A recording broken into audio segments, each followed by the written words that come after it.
글쓰기를 하면서 혹시 제 생활 속에서 정말로 막 그렇게 세상이 분명한가 그런 생각이 들었지.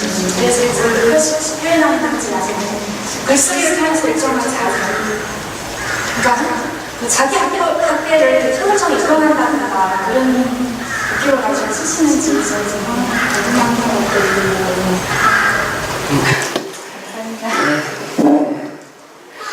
가을이 오면, 예, 그것도 되게 욕을 많이 먹는 작품이죠. 막 이런 싫다 이러는데, 거기에 등장하는 이제 로라라는 그 여성이 있는데요.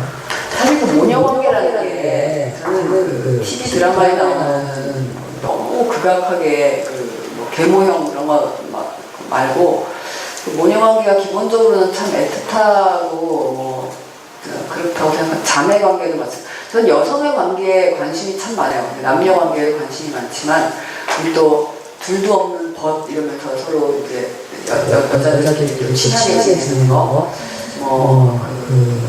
모녀, 자매, 이제 그런 관계들이 제가 결혼은 안 해서 그 고부 간의 관계는 이제 또 모르겠는데, 사실 제일 그 여성 대 여성의 관계에서 남자들은 왜 군대 같은 것처럼 생각하는 게 위계가 있잖아요. 막 이렇게 보면 딱 해서 저는 그것도 가관으로 보이긴 하지만 그런 이제 위계론을 통해서 어느 정도 그런 사적인 처리들이 이렇게 감추어지는 게 있는데 여자들의 관계에서는 사실 모녀 관계인데 엄마가 막 무슨 아버지가 아들에게 하듯이 그렇게 이제 혹독하게 물리적으로 또는 권력적으로 그렇게 한다고 생각하지 않아요. 근데 그것이 겉으로 보이지 않지만 속으로 굉장히 교묘한 방식으로 딸을 장악하고 딸에게 자기의 힘을 행사하는 그런 식의 그 여성에게도 권력력이 없는 게 아니거든요. 헤게모니를 내가 갖겠다라는 것이 분명히 있고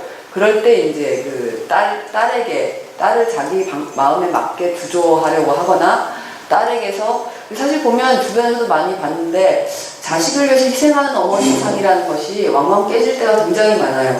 오히려 자식들이 엄마를, 친엄마를 거의 왕비맘만 모시듯이 모셔야 되는 그런 집들도 많고, 이제 모녀관계라는 것에 이제 그 측면을 이제 갈라서 좀 들여다보고 싶었는데, 이 여성들이 갖고 있는 게 원래 이렇게 양가적이어서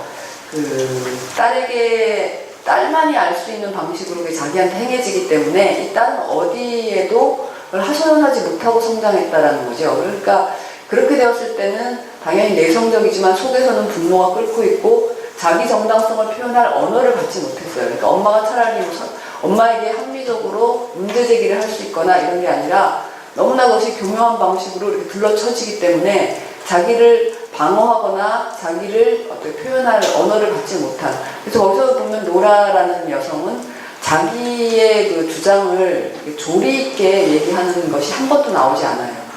그러니까 덥다고 얘기하는 것도 학교에서 사람들이 덥네, 정말 더워 이렇게 했던 것을 자기도 똑같이 반복해서 덥다고 덥네 자기 방에서 이렇게 얘기를 하고, 그 엄마에게 공격할 때도 그 지하철에서 들은 왜 나는 편지를 읽냐고 하는데 어떤 여자애가 막 소리